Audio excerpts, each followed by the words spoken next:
Marcelo Longobardi, colega, Joaquín. amigo, el hombre, el periodista que nos despierta todas las mañanas con la información, nos pone al día. Gracias.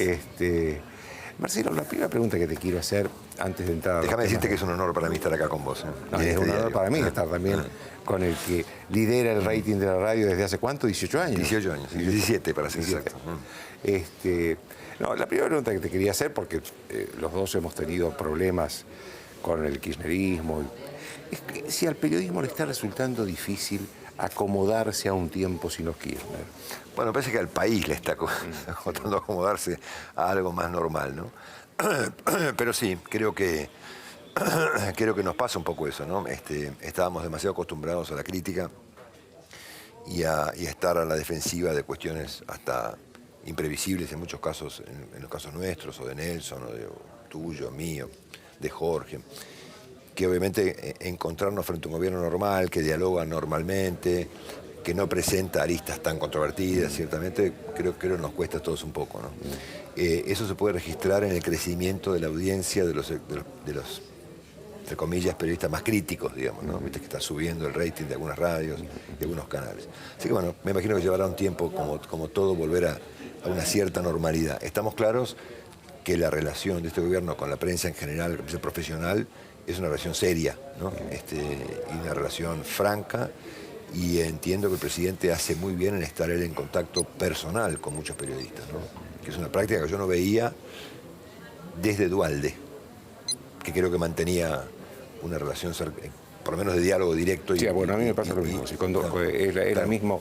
el mismo contraste, digamos. Exacto. Duhalde recién nos recibía cuando le pedíamos para cualquier cosa, para reportaje, para The Record, para cualquier cosa. Sí. Y Macri es bastante parecido. Sí, ¿no? claro.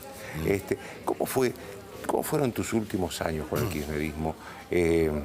¿Cuánto te costó trabajar, moverte, vivir? Mira, nosotros llegamos a, y creo que vos esto lo conocés, llegamos a trabajar en la radio con las persianas cerradas y guardia en la puerta. Entonces, Radio Mitre tuvo un momento donde nos habían pedido cerrar las persianas, cerrar las puertas y había guardias en la puerta. Ese fue, yo diría, el momento más extremo que yo viví. Tuve otros acontecimientos, algún nivel de persecución, un episodio callejero muy desagradable y otras cuestiones. Persecución a los avisadores del programa, pasamos todas. Pero la imagen de la radio cerrada, porque las radios, digamos, de Radio 10 para acá, las radios son abiertas, tienen hasta las ventanas abiertas, es decir, hay un contacto inclusive físico nuestro con los oyentes que pasan por la puerta, nos saludan, salimos a la vereda, yo, la nata, qué sé yo, lo hacíamos antes en la radio anterior. Bueno, yo sentí ese día algo como un escalofrío, ¿viste? Porque era la primera vez en mucho tiempo que había que cerrar las persianas, las puertas con custodios, porque se esperaba o una intervención o algún nivel de ataque inclusive sobre Radio Mitre. Bueno, pasó, por supuesto, pero yo diría que ese fue el momento culminante, aún considerando que yo tuve otro, que fue el famoso del robo, que fue una cosa ahí en lo de Fontevecchia, que fue algo, bueno, bastante obvio, digamos, por el día además, ¿no? Ese día... ¿Vos seguís considerando eso un atentado, digamos, un ataque político? Yo te diría que un robo común. Que todas las personas que saben del tema me convencieron de que así debía tomarlo, digamos, ¿no? Empezando por el propio Jorge, cuando yo entro a su casa y le digo, me pasó tal cosa, me dice, esto es guerra, me dijo. Fue tremendo, digamos, ¿no? Y obviamente después, esto lo conté 20 veces, pero una vez que yo pude ver las imágenes del episodio, bueno, alguien me siguió desde la puerta de la radio hasta que fui a tomar café con un amigo en el Hotel Hyatt, de ahí me fui a comprar café en Espresso, de ahí me fui a lo de Fontevecchia, todo ese recorrido fui seguido por una camioneta. Claro. Y cuando llegué a lo de Fontevecchia y me bajé de mi auto, la camioneta estaba atrás mío, yo no me di cuenta, por supuesto, de eso, y venían los tipos de diversos lados para que me agarre uno, digamos. Exactamente a la hora en que me robaron y que me pegaron, se anunciaba el rechazo a la adecuación de Clarín a las normas ridículas de la ley de medios, digamos, ¿no? Por eso, digamos, todo el mundo lo interpretó como un episodio de esta naturaleza. Unos días antes, y esto no sé si trascendió mucho, agredieron físicamente muy mal a un ejecutivo de Clarín importante en la puerta del diario, a los palazos, ¿no?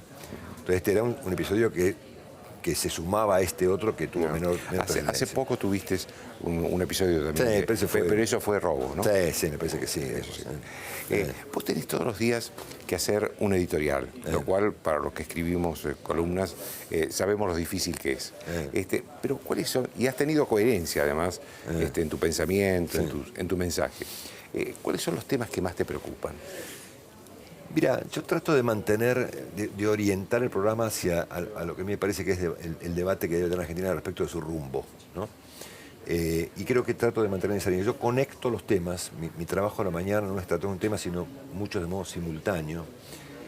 Y creo que más o menos logramos que, sobre todo con la contribución de Willy, digamos, que me ayuda mucho, y del humor de Rolo, digamos, que es muy político, digamos, y que entiende todo con mucha rapidez, llevar una especie de agenda, ¿no? Así que el programa sea el resultado de una combinación de temas. No estás nombrando a María Isabel Sánchez, que te va a reclamar. No, por supuesto, María hace un papel crucial. Sin María no hay programa, digamos. Pero me refiero a la parte más política del programa, ¿no? Entonces nosotros tratamos de hilar los acontecimientos, de relacionarnos unos con otros, de presentarlos en su conjunto.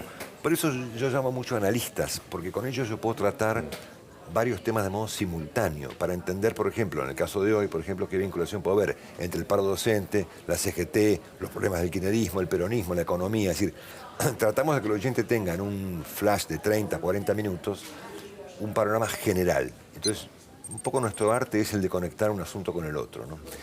Y cuando yo opino, o doy mi punto de vista, obviamente que me inspira en cosas que yo veo a la mañana, en vos, en Van der Kooi o en Carlitos Pañi, que esos tipos que yo admito que influyen tremendamente sobre mí, o lo que escuché el día anterior de Fernández Díaz, y trato de presentar una visión de hacia dónde debe ir la Argentina. Y esto es el tema, yo te diría hoy, de mi máxima preocupación, ¿no? Creo que dónde debe ir la Argentina. Bueno, a ver, yo creo que si levantamos un poco el foco de los problemas del día, a mí me parece que el mayor desafío de este país, y de hecho un desafío muy relevante para Macri, muy por encima de los problemas de la inflación, de los docentes, del crecimiento, de las elecciones de octubre, es que Argentina entienda que su desarrollo futuro va a depender de que la alternancia política ocurra entre sectores sensatos, de izquierda, de derecha, de centro izquierda, de centro derecha, lo que quieras, pero sensatos, ¿no? Es decir, algo bastante más parecido a lo que le pasa, no te digo a los países desarrollados, sino a Uruguay, ¿no es cierto? O a Chile, ¿no es cierto? Si le va mal a la señora Bachelet o le va mal al presidente Vázquez, bueno, será sustituido o por Lagos o por Sanguinetti, por poner un ejemplo.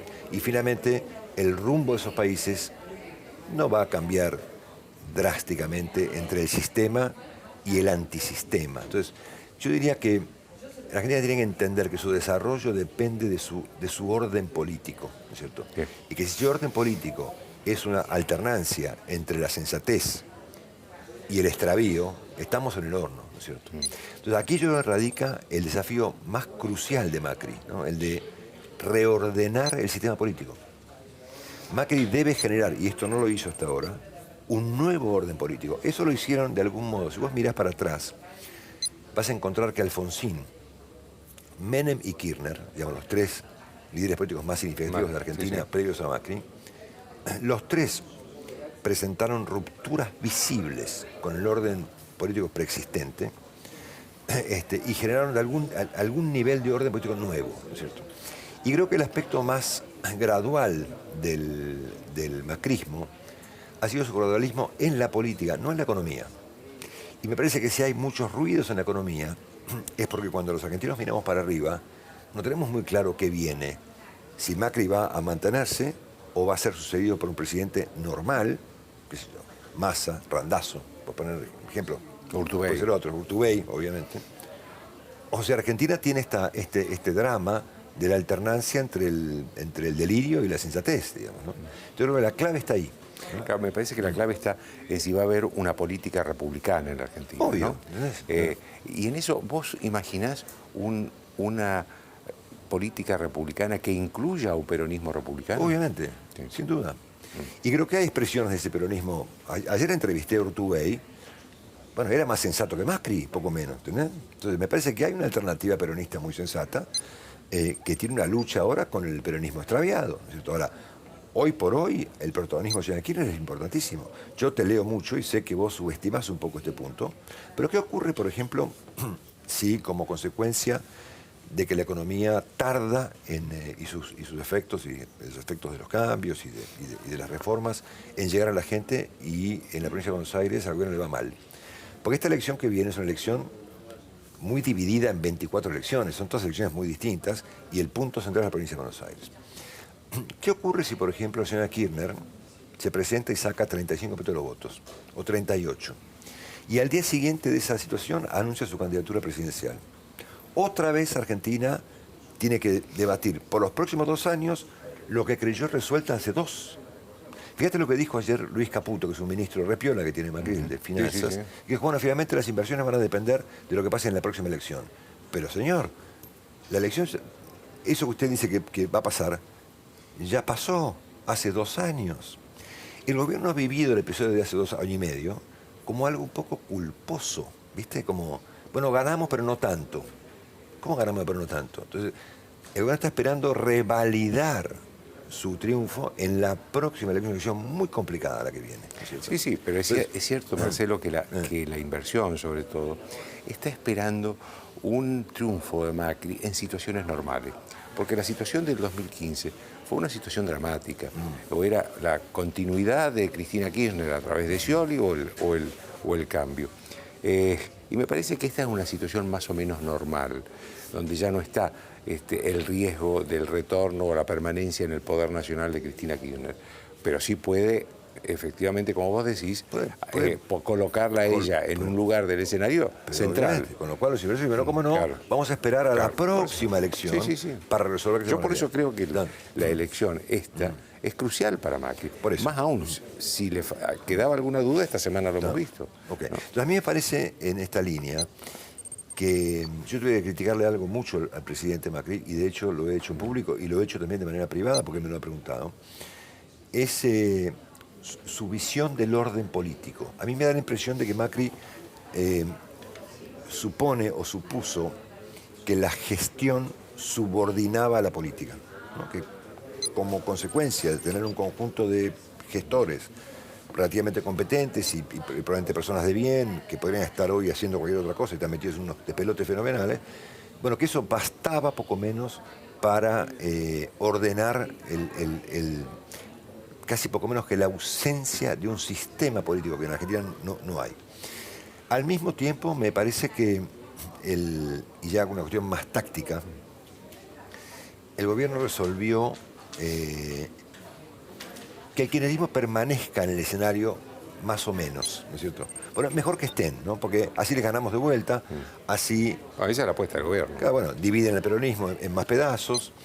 Y de alguna manera también me parece que la existencia de un sector radicalizado sirve también para definir, o les servía, o sirve para definir un poco al PRO, que es un partido, Cambiemos, que carece un poco de definiciones de largo plazo. Entonces, la existencia del demonio hace que uno parezca bastante razonable.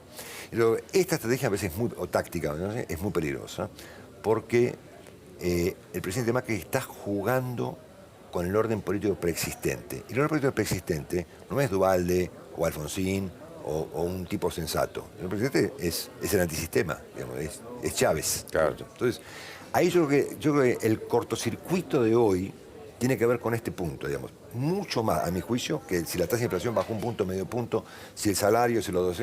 Me parece que eso es secundario al orden político. Entonces me parece que acá faltaron de movida definiciones políticas. Por ejemplo, Macri optó por, sí, bueno, nosotros mejor no contemos mucho de cómo estaba la situación para que la gente no se espante, ¿no? Entonces, claro, hoy es un problema porque como la crisis fue de algún modo para muchos argentinos asintomática, viste como dice Pani, los argentinos necesitan de un colapso para entender que tenemos una crisis. Sí, sí. Y como no ocurrió el colapso... Además, nadie agradece una crisis que no sucedió. Eso no garpa, como se dice. Bueno, claro. Okay.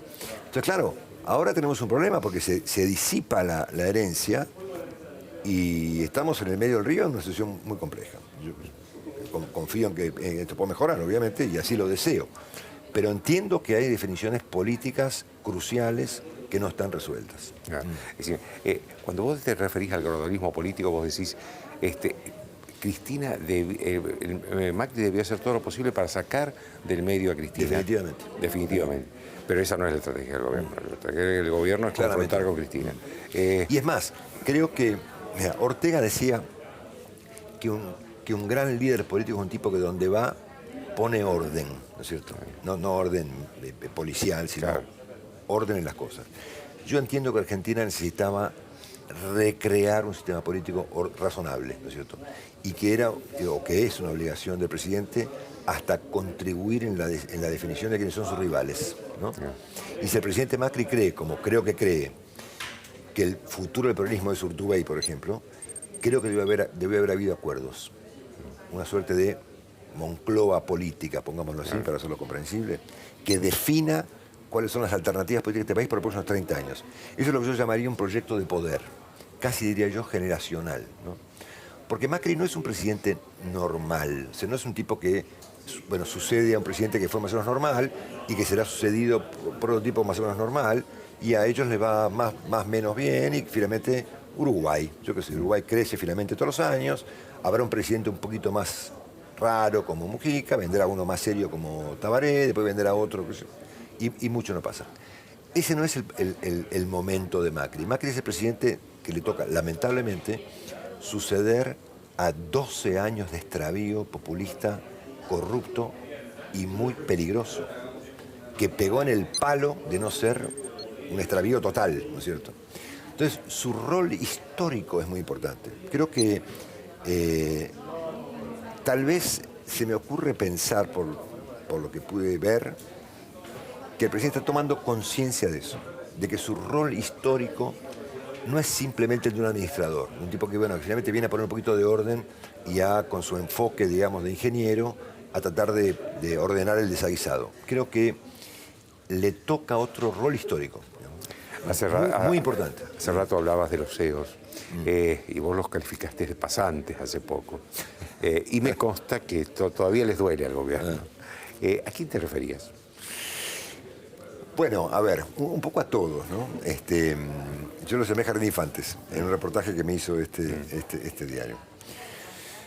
Mira, como consecuencia de que existe hoy un diálogo normal entre la prensa y los periodistas y el gobierno, yo tengo un nivel de diálogo que por supuesto no lo tuve durante 10 años con el gobierno. Así que pude ver y discutir con ellos muchas cosas y por momentos parecen hasta naif, ¿no es cierto? Es más, me tocó en una conversación privada con algunos de los tipos más, no el presidente, pero con algunos de los tipos más altos del gabinete, porque viste que tiene una costumbre muy interesante que es, te preguntan qué opinás, ¿no?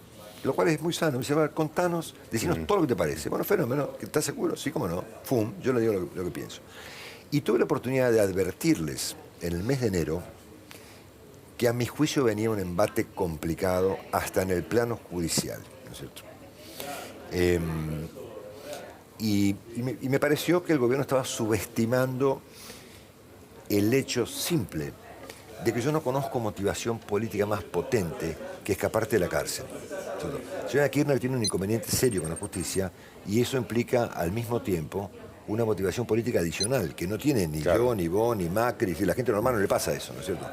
Hay pila de razones por las cuales la gente... Y la opción de ella es el poder o la cárcel. Correcto. Y considerando, las reglas de juego de esta gente, yo le dije, señores, cuidado, me parece que, considerando lo lento que va esto en materia económica, y es probablemente comprensible, creo que los riesgos políticos son muy serios y ustedes están subestimando temas complejos. Y por lo general, este tipo de puntos de vista son considerados como demasiado clásicos, ¿viste? Por los jóvenes que componen el gobierno. Entonces yo me sentí tan subestimado de punto de vista que me dije, estos son Jardín de Infantes, ¿no es cierto? Entonces lo dije. Y creo que en algún sentido la definición tuvo algún impacto porque tiene algo de cierto, ¿no? Si no, nadie hubiera discutido de un tema que no es cierto. Claro.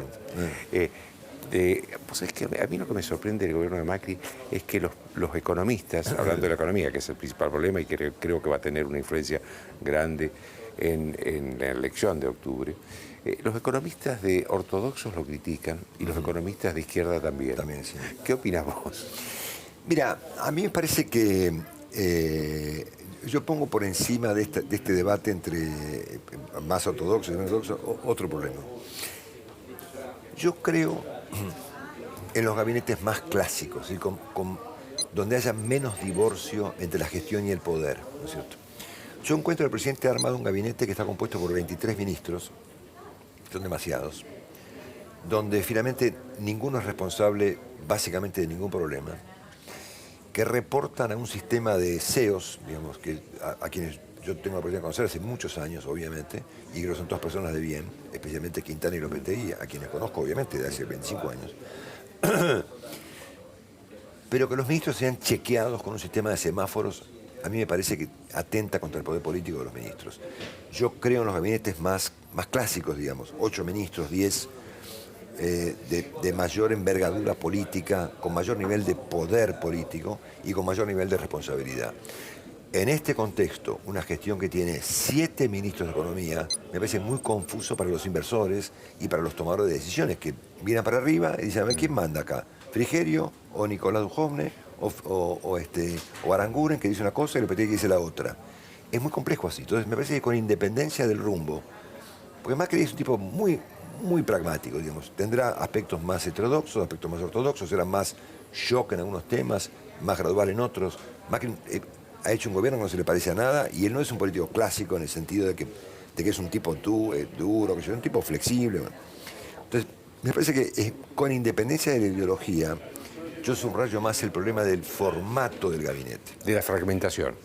Muy fragmentado, ¿no? Sabes que el tiempo se nos está yendo, hay un montón de preguntas, pero bueno, hablé muy largo, me parece. No, lo que pasa es que estábamos hablando como dos periodistas y no en un reportaje. Pero no quería despedirte sin preguntarte algo que para mí ustedes son héroes, los que se levantan a las 4 de la mañana son héroes todos los días. ¿Cuánto tiempo le cuesta a un periodista levantarse o a una persona levantarse todos los días a las 4 de la mañana? Bueno, a mí me cuesta mucho y para hacerlo tengo una disciplina muy estricta, muy estricta. No tengo actividades nocturnas, duermo siestas 2 o 3 veces por semana, hago actividad física regular y con cierta rigurosidad, hago una vida muy sana, me acuesto temprano, me levanto a las 4:10 de la mañana todos los días y acostumbrarte nunca, ¿no? Nunca te acostumbras. Nunca, digamos. Y conozco otro caso que vos conocés bien, el de Magdalena Ruiz, que hemos discutido el tema y le pasa lo mismo. Conozco otros casos de gente que mucho más acostumbrada, hasta con más disciplina que yo. Nelson Castro, por ejemplo, hemos compartido radios, por ejemplo, yo en América y en Del Plata, cuando estaba en el mismo edificio, las 2 radios, y yo llegaba como podía a las 4 y pico, todo dormido, y el tipo llegaba con corbata impecable, 4:30, ¿no? Entonces, es un sacrificio tremendo, para algunos un poco más fácil, Nelson, y para otros un poco más complicado, ¿no? Y automáticamente me voy de vacaciones 10 días y al día 12 te borró la memoria. Y dormís hasta las 8 de la mañana. Hasta tarde y eso. La disciplina la mantengo inclusive los fines de semana, porque yo no puedo desbandarme mucho, porque obviamente yo a las 5 tengo que pensar, ¿no es cierto? Claro. Y es un horario muy lindo, porque a las 5 de la mañana, mientras todos duermen, es el único momento de silencio. Es un momento muy interesante para conectar los temas. Te agradezco mucho, Marcelo. Un placer. Fue un placer estar con vos. Muchas gracias. Gracias.